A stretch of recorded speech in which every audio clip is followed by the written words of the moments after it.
Graça e paz, abençoados. Voltando aqui com a parte 2, discernindo o espírito humano, parte 2. Então nós falávamos que um espírito enviado, um espírito imundo enviado da parte de Deus, vinha atormentar Saul.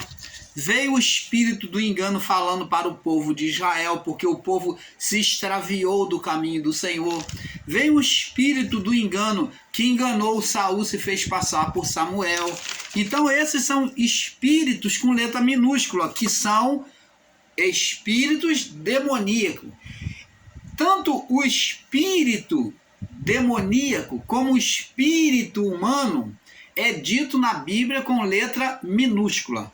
O único espírito dito com letra maiúscula na Bíblia é o Espírito de Deus, é o Espírito do Senhor. Então, esse espírito, essa palavra espírito é colocado com letra maiúscula. Agora, abençoados, vamos entender que lá em Gênesis 2,7 nós vemos que Deus sopra o fôlego, né? Gênesis 2,7 diz que Deus soprou o fôlego, diz assim: e formou o Senhor Deus o homem do pó da terra e soprou em suas narinas, né, do boneco, o fôlego da vida. Então preste atenção, esses irmãos aí, ensinadores em graça, são tão literais que eles pegam e diz que o fôlego que o homem tem, que é o ar, o oxigênio, foi isso que Deus soprou no homem Adão. Olha que absurdo, meu irmão. Eles falar que foi isso que ativou a vida. Oh, que absurdo. Eles consideram que o oxigênio é que trouxe vida para o homem.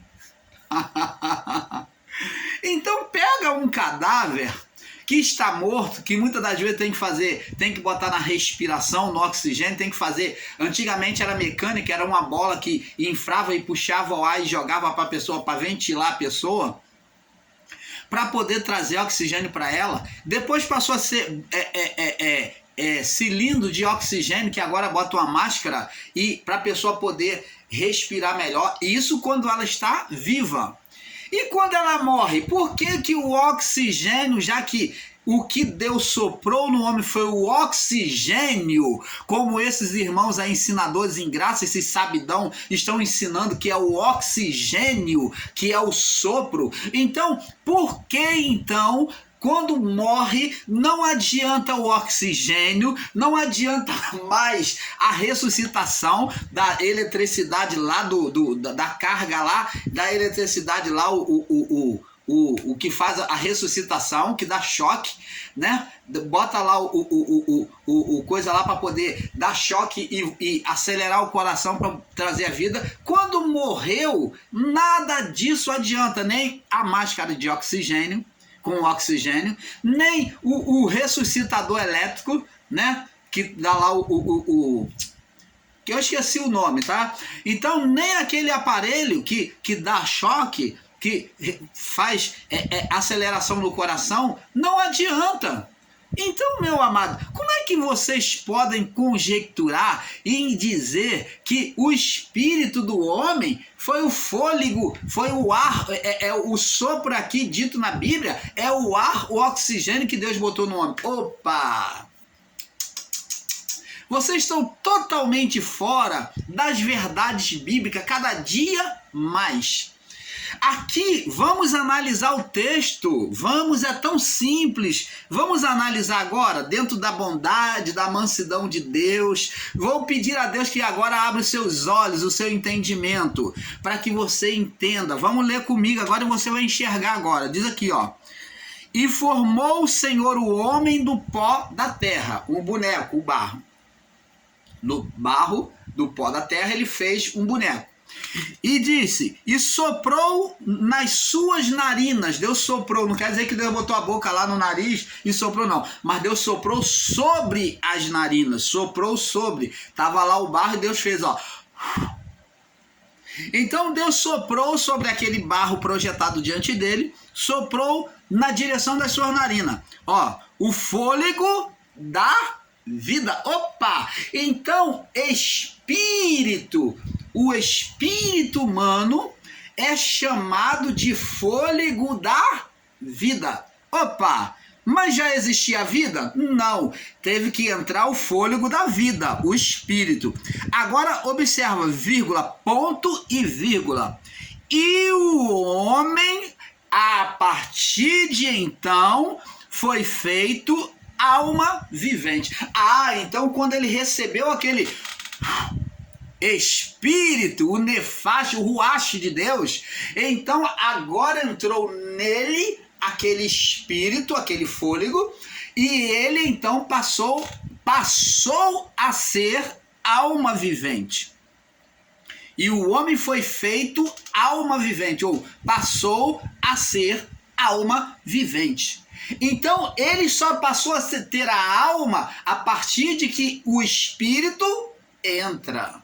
Opa! Então tá aqui, espírito soprado por Deus, alma que trouxe vida, aquele boneco que trouxe vida, e o corpo que veio com vida, ele passou a se mover com a alma, pela existência da alma nele, de uma vida nele. Então, abençoados, como é que se pode ensinar e não entender que sopro aqui é espírito? Opa, vou dizer mais. Não vou me calar não. Vou dizer mais. Preste atenção. Jesus, quando concedeu o poder aos discípulos, o que ele fez? Quando, pela primeira vez que ele comissionou os discípulos para evangelizar, o que ele fez? A palavra diz que ele soprou, fez igual Deus. Por quê? Porque a natureza que eles estavam carregando estavam sob condenação de pecado. Então, eles, para ter vida, para ter um espírito vivificado, Jesus acendeu o espírito deles, soprando. O que? Soprou do Espírito Santo. E diz que a palavra de Deus diz que Jesus soprou sobre eles e disse: recebei o Espírito Santo. Tá aí. Opa, e como é que se pode ensinar? Tentar excluir a alma do homem, um homem sem alma. Os nossos irmãos ensinadores em graça estão por aí ensinando que o espírito volta para Deus como se o homem não tivesse alma. Ou eles estão ensinando esse espírito, essa alma que nós ensinamos aqui como espírito. Mas essa alma não pode ser dita como espírito, porque existem almas que não subirão para Deus. A alma que vive sobre a impiedade, sobre a carnalidade, elas vão ser lançadas no fogo eterno. Elas têm que ser apuradas primeiro, como falamos aqui sobre a imortalidade da alma. Tem que ser limpada. Deus não vai perder nenhuma alma, porque nenhuma dela sairá da presença de Deus. Davi disse, se eu subo ao mais altos céus, lá tu estás. Se eu faço a minha cama no mais profundo inferno, também lá tu também estás. Então quem está lá no inferno está também sendo disciplinado, sendo tratado por Deus, abençoados. Então tira da sua cabeça esse ensino que é literal, tanto do sistema religioso que vai ficar lá direto no inferno e não vai sair de lá, não. A palavra de Jesus falou lá em Mateus 5, que não sairás dali enquanto não pagares o último centavo. Está falando da penalidade sobre a alma humana. Então, ele está falando acerca da oferta que quando o juiz lançasse na prisão, o oficial de justiça, o juiz lançasse na prisão, o oficial de justiça pegasse e lançasse na prisão, não sairia da prisão enquanto não pagasse o último centavo. Está falando da sentença do inferno. Mas o inferno, nós já explicamos que o inferno ele foi tragado. Tanto a morte espiritual quanto o inferno. Agora, o que é que prevalece? O fogo do eterno. A morte e o inferno foi preparado para o diabo e seus anjos, para o povo do primeiro século. Foi para o juízo daquele período. Mas o fogo do eterno, essa palavra inferno, Vou explicar para vocês. Os nossos irmãos tomam literais aí, ensinadores em graça, eles tomam de forma literalizada, mas a Bíblia, quando dizia sobre o inferno do passado, ela não estava falando de inferno como chama de fogo para os rebeldes, mas sim como abismo. Abismo, como o povo rebelde do Pedro Noé foi tirado de lá. Então, é sobre esse abismo é que o povo antigo foi lançado. Agora, a partir da ressurreição, o fogo seria o fogo eterno. Aí sim seria o inferno de fogo eterno, de chama eterna. Porque ele vem do eterno. Então, que é o fogo que vem apurar as almas. É o fogo que vem apurar as almas, tornar elas perfeita e aceitável a Deus para voltar para o Pai. Porque todas as almas são minhas. Se todas são deles, seja ímpia, seja justa, é dele. E como é que a pessoa vai deixar de existir? Vai sair da existência, como até o irmão Paulo já caiu nesse engodo de ensino. Como é que a pessoa vai ficar lá no inferno e não vai sair lá no fogo eterno e não vai sair lá do fogo eterno? Então, a palavra inferno era dito para o poço do abismo, aonde ficavam as almas rebeldes. E a palavra inferno na verdade, ela é referente tanto ao abismo como ao fogo do eterno, que é a chama de fogo que nunca se apaga.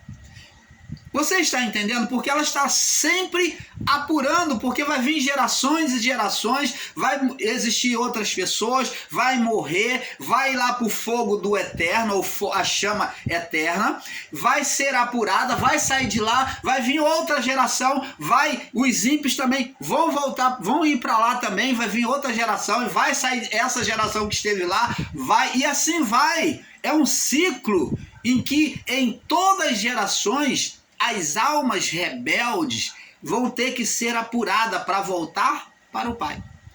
Ou eles estão ensinando aí que Deus perde alma. Mas eles ensinam por aí que Deus não perde para o diabo, não perde alma para o diabo. Verdade? Mas ensinam que a alma deixa de existir. Não seria Deus estar perdendo a alma? Perdendo almas ímpias? Então Deus está perdendo para a carnalidade do homem? Quando Jesus perguntou a Pedro e falou assim, os discípulos perguntaram a Jesus e falou assim, mestre, quantas vezes se deve perdoar o meu irmão? 7 vezes? Eles perguntaram 7 vezes, porque eles sabiam, diante da lei, que falava para dar o perdão 7 vezes. Mas ele disse, eu não vos digo 7, mas 70 vezes 7. Então quer dizer que Jesus ele veio mandar perdoar 70 vezes 7, mas Deus não perdoa o ímpio. Ele fica magoado com o ímpio e lança ele lá no fogo, no esquecimento lá do fogo eterno? Ou Deus pega o ímpio e tira ele da existência, ele fica magoado com o ímpio e fala, você me aborreceu, não quero mais papo contigo, estou aborrecido contigo, você vai sair da existência. Ou você vai para o fogo eterno, não vai sair mais de lá, pronto, acabou para você. Opa! E os 70 vezes 7 que ele falou que o homem deveria perdoar? Não seria a justiça de Deus muito mais aquém do que a justiça do homem? Responda para nós. Se o ímpio vai sair da existência, então Deus não perdoa. Deus não exerce misericórdia. Ele falou, Jesus falou, qual é o pai? Qual é o pai que se o filho lhe pedir pão, vai lhe dar uma pedra? Se lhe pedir um peixe, vocês vão dar uma serpente? Vocês vão ser capazes de dar uma serpente, uma víbora para o seu filho? Se lhe pedir um ovo, vocês vão botar e vão dar um escorpião para ele? Ora, se vocês que são maus, vocês sabem dar boas dádivas aos vossos filhos, ele falou, se vocês que são maus, olha a comparação, vocês sabem dar boa dádiva aos vossos filhos, quanto mais Deus, opa! E como é que se ensina um Deus que tira o ímpio da existência, o carnal da existência? diz que o espírito dele não volta para Deus. É isso que eles estão ensinando. Mas na verdade não é nada espírito, é alma. Porque o espírito de todos os espíritos, seja o mais maligno possível aqui nesta vida, mas o espírito, todos vão ser recolhidos para Deus, que é essência divina. Tem que voltar para aquele que o deu. Ele diz, ó, o homem volte ao pó e o espírito volte àquele que o deu, ele deu como? No sopro. Opa! O espírito de todos vão voltar. Agora, a alma, nem todas vão voltar imediatamente. Umas vão ter que ser disciplinadas. A alma ímpia, a alma carnal. A do justo vai voltar para Deus diretamente, junto com o espírito.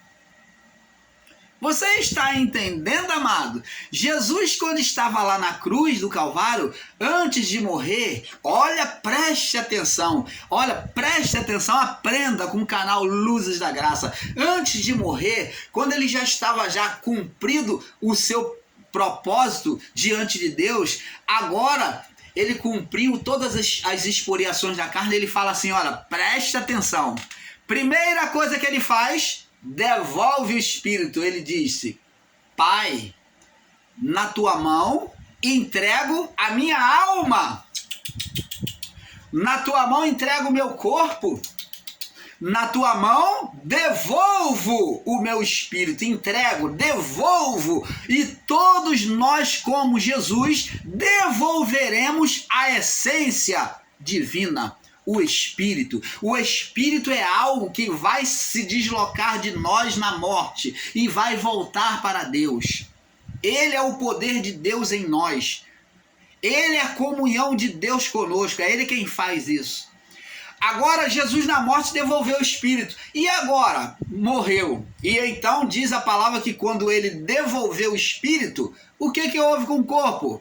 Morreu. Porque um espírito, uma alma que não esteja alimentada com o espírito, ela vai morrer, desfaleceu.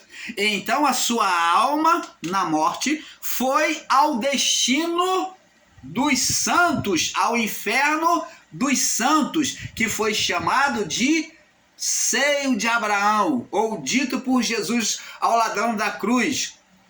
Estarás, eu em verdade te digo que hoje mesmo estarás comigo no paraíso. Foi dito por Jesus como paraíso, que é a palavra mais real. Os judeus chamavam de seio, de abrigo de Abraão. Seio é abrigo. Então, e Jesus disse o nome real, que era chamado de paraíso. Então Jesus foi lá, pregou os espíritos em prisão no abismo. Foi lá, pregou os espíritos em prisão no abismo, tirou aquele povo rebelde do período noélico, aquelas almas, não espírito, aquelas almas. A palavra diz quando pregou os espíritos, que a alma é espírito. Então tirou aquelas almas de lá e então voltaram para Deus. Junto agora no paraíso, quando Jesus vai visitar o paraíso, que foi o destino dele, a morte do justo, ele morreu perfeito, tomou os nossos pecados, e quando vem a morte, acaba a sentença. Então agora a alma dele estava justa, não tinha pecado. E na morte do justo, qual era o destino? Seio de Abraão, que era o inferno do justo. Por que o irmão Paulo está falando inferno? Porque todas as almas ficavam aprisionadas, ela não podia subir. Era uma forma de inferno. Por isso que Jesus disse para Pedro que as portas do inferno não prevalecerão contra a minha igreja. Então, ele ali disse que nem mais o seio de Abraão iria reter os santos, a igreja dele que viria após a ressurreição. Então, a partir da ressurreição, quando nasce a igreja, nós não vamos mais para o seio de Abraão, para o abrigo dos santos. Nós vamos direto para o Pai. Mas para o ladrão da cruz, ele disse, em verdade, digo que hoje mesmo estarás comigo no paraíso. Por quê? Porque ele foi lá tirar aquelas almas, conduzir elas para Deus, aquelas que estavam no abrigo dos santos. Como ele foi conduzir também os que estavam lá no abismo para Deus. oferecendo a eles o perdão. O perdão alcançou. Vê que a misericórdia de Deus, o perdão foi lá no abismo, tirar aquelas almas de lá, do período noélico. E eles estão ensinando aí um Deus que lança no inferno e deixa lá. Um Deus que pega o ímpio e tira da existência. Oh, amados, vamos raciocinar, vamos entender Deus da maneira que Ele é. Eles estão aí ensinando um Deus deformado em graça. E estão crente aí se exibindo, crentes que estão ensinando a verdade, mas estão totalmente fora da verdade. Agora, vamos prosseguir aqui.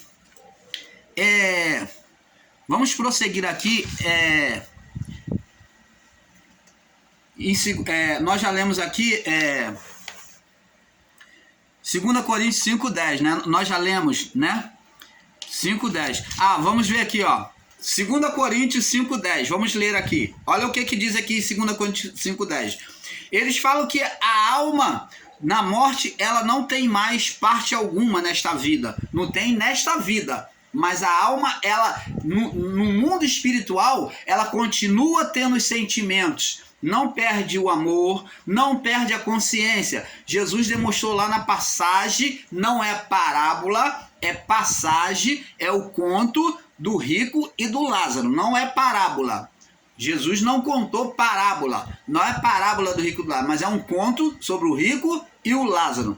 Então, ele demonstrou que o rico, que morreu de forma ímpia, ele estava no inferno, ou lá no abismo, consciente, lá no inferno consciente. Ele estava lá na chama lá, consciente. Lembrava dos seus familiares, que intercedeu pelos seus familiares diante de Abraão, pedindo para resgatar eles, para pregar o evangelho para ele, mandar alguém. Ele sabia, ele queria que Lázaro molhasse a ponta do dedo dele na língua, para poder, na língua dele, um pouco d'água para molhar a língua dele. Então ele estava consciente, sentindo sofrimento, dor, calor, né? E muito sofrimento. Então ele estava totalmente consciente. Então vemos uma alma consciente. Mas eles aí ensinam que a alma não terá consciência após a morte. Isto não é verdade. Nós vamos provar agora, mais uma vez, e podemos provar muito mais, tem muita referência aqui, que a alma do homem é consciente. Vamos mostrar aqui. Diz aqui, ó, porque devemos comparecer ante ao tribunal de Cristo. Está falando sobre aquele povo daquela época, mas referente a nós também. Para que cada um receba segundo o que tiver feito por meio do corpo. Opa! Como é que vamos comparecer, ainda que esteja falando só para aquele povo, como é que eles iriam comparecer diante de um tribunal? Olha só, comparando a mesma justiça humana, como o irmão Paulo falou, que a justiça humana, ela é formada em cima da justiça divina, só que a do homem é corrupta. Existe tribunal na justiça humana? Existe. Existe juiz? Existe. Existe oficial de justiça? Existe. Está tudo aqui na Bíblia. Seja feita aqui na terra, assim como é feito nos céus, assim como é feito aqui na terra. Aí diz aqui, porque devemos comparecer perante o tribunal de Cristo, para que cada um receba segundo tiver feito por meio do corpo. Opa! Um tribunal de julgamento, de destino da alma. É isso que está falando aqui, que Paulo está falando? É Paulo que está falando. É verdade. Então Paulo acreditava no julgamento e no destino da alma do homem. Paulo acreditava que o homem tinha espírito, alma e corpo? Acreditava. E ele diz aqui, ó, o que tiver feito por meio do corpo ou bem ou mal. Opa! Então Paulo está dizendo que o homem receberia o salário, a paga do que tiver feito aqui embaixo por meio do corpo físico, enquanto vivo. Ele vai ser julgado, a alma seria julgada, receberia a paga pelo que tiver feito por meio do corpo, ou bem ou mal. Ele vai receber ou o bem de Deus ou o mal, ou o quê? A disciplina, o juízo. E como é que se ensina que não há inferno, que não há fogo eterno? Como é que se ensina isso? Como é que se ensina que o inferno nunca existiu? Como é que o homem iria aqui ser julgado? Se é o próprio Paulo, que eles tanto defendem, que está dizendo isso. Oh, abençoado, é complicado, né? Esses nossos irmãos aí estão cada vez mais complicados. É isso que o irmão Paulo tem visto e tem buscado provar a vocês. Não estou aqui para demandar contra quem quer que seja, mas para tirar este engano, lançar por terra este engano e que tem cada vez buscado crescer mais. Vamos lá em 1 Tessalonicenses, capítulo 5, no verso 23. Vamos ver agora Paulo falando aos Tessalônia. 5, 23. Olha só, hein? Já mostrei uma vez, vamos de novo. Agora, 5, 23. Mostrando corpo, espírito, alma e corpo. E o mesmo Deus de paz vos santifique em tudo. Ó, santificar em tudo. Em todo o vosso espírito. Ele está dizendo que o homem tem espírito? Tem. O espírito que eles dizem aí que volta para Deus. Que o espírito aperfeiçoado. Estão ensinando o espírito aperfeiçoado. O espírito sempre foi perfeito, abençoado. Olha os ensinos deles. Ensino de espírito aperfeiçoado, como espírito humano. Espírito humano sempre foi perfeito. Como é que você pode ensinar que espírito aperfeiçoado se o espírito do homem sempre foi perfeito? Jesus disse, vigiai e orai, porque na verdade o espírito está pronto ou perfeito, mas a carne é que é fraca, a alma é que cede. E como é que se ensina espírito aperfeiçoado se o espírito é perfeito? Ó, o mesmo Deus de paz vos santifica em tudo, em todo o vosso espírito, alma, a alma sim, a alma, se for dita como espírito, porque ela é espiritual, então sim, ela precisa ser aperfeiçoada. A alma sim precisa ser aperfeiçoada. Mas se esses nossos irmãos aí estão ensinando a alma como espírito perfeito, eles estão muito enganados, que a alma tem que ser trabalhada, é ela que é disciplinada nesta vida por Deus, né? Foi colocada aqui e ela que vai ser disciplinada também no mundo espiritual. Em todo o vosso corpo, espírito, alma e corpo sejam plenamente conservados, irrepreensível para a vinda do Senhor Jesus Cristo. Então está falando para não deixar corromper o espírito, porque uma alma pecaminosa é um espírito sem comunhão com Deus, porque a pessoa não está tendo comunhão pelo espírito, porque ela é uma alma carnal. Então, pela alma carnal, ela não vai ter comunhão espiritual, uma alma carnal. Agora, uma alma espiritual vai ter comunhão com o espírito, pelo espírito. Então, abençoado, o irmão Paulo sempre quis explicar para vocês, antes de pular para a outra parte, espírito do homem. A pergunta é, eu quero fazer uma pergunta aqui para vocês.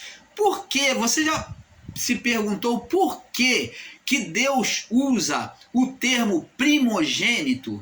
Por que ele pedia como oferenda o primeiro, as primícias, o primogênito dos animais? Por quê? Como sacrifício.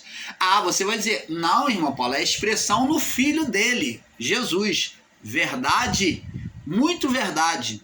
Agora, por que então? Por que Deus abençoava entre dois filhos, entre os outros filhos, sempre o primeiro, o primogênito? Porque o primogênito fazia expressão em Cristo, irmão Paulo. Verdade. Agora, por que fazia expressão em Cristo? Porque Deus lá no início sinalizou a morte do seu filho pelo corpo físico, por meio da matança do animal quando cobriu Adão e Eva. Agora, por que Deus fez isso? Outra pergunta, pergunta sua pergunta. Por que Deus sacrificou esse animal para fazer representação do filho? Ah, é esta a palavra que eu quero trazer a você. Deus fez o sacrifício, exerceu o primeiro sacerdócio, prefigurando ou fazendo sombra no filho, Justamente por quê? Porque Deus ali estava mostrando que ele repudiou o primeiro filho do homem com a mulher. Ah, mas você vai dizer, não, mas Deus repudiou Caim? Não estou falando de Caim, estou falando de filho nascido da forma espiritual, que foi o ser Satanás. Esse filho que foi gerado pelo espírito, pela rebeldia do homem, o homem tendo duas naturezas, podendo gerar pela natureza física, aonde ele gerou Caim como primeiro filho, mas ele, antes de gerar Caim, gerou pela oposição na cumplicidade de homem e mulher, os dois juntos, eles gerariam pelo lado espiritual e geraram um ser espiritual, Satanás. Deus repudiou esse primeiro filho porque foi trevoso, o filho da oposição, gerado pela oposição, e ele que vem dominar a criação. Esse filho foi o primogênito de Adão no mundo espiritual, e Deus não aceitou. Deus abortou este filho, considerou ele morto. Por isso que a partir de Adão todos morrem espiritualmente. Todos morrem espiritualmente. Jesus, para vivificar os espíritos, ele tem que sofrer um processo igual ao que Adão fez. Tem que entrar em estado de morte para poder viver. Por isso que ele disse, se o grão de trigo caindo na terra não morrer, ele está falando do seu próprio corpo, da sua própria alma sofrer. Se ele não morrer, ele não pode frutificar. Frutificação espiritual, no mundo espiritual. Então ele, para reverter esse processo, Deus repudiou todo esse tempo até a cruz os filhos. Ninguém era chamado de filho, mas Jesus, quando se oferece no batismo, obedece à lei aos 30 anos, chega diante de João Batista com humildade, se submetendo à lei, se submetendo ao profeta de Deus, e ele está pronto para obedecer, ele se apresenta pronto para o serviço como advogado da criação. Então Deus, quando ele vê o filho ser batizado na água, vem uma voz do alto divina e diz, este é o meu filho amado, em quem eu tenho prazer. Ora, Deus está dizendo que aquele filho gerado por Adão, o primeiro, Deus não aceitou, ele abortou. Ele não aceitou nenhum dos filhos vindo de Adão até a cruz. Nenhum era filho dele, porque o estado todos seriam gerados por influência, por estado de condenação espiritual. Então em Jesus ele diz, ele confessa, este é o meu filho amado, em quem eu tenho prazer. Você entende agora por que o espírito dos homens estavam mortos? Porque todos os filhos agora estavam em estado de condenação.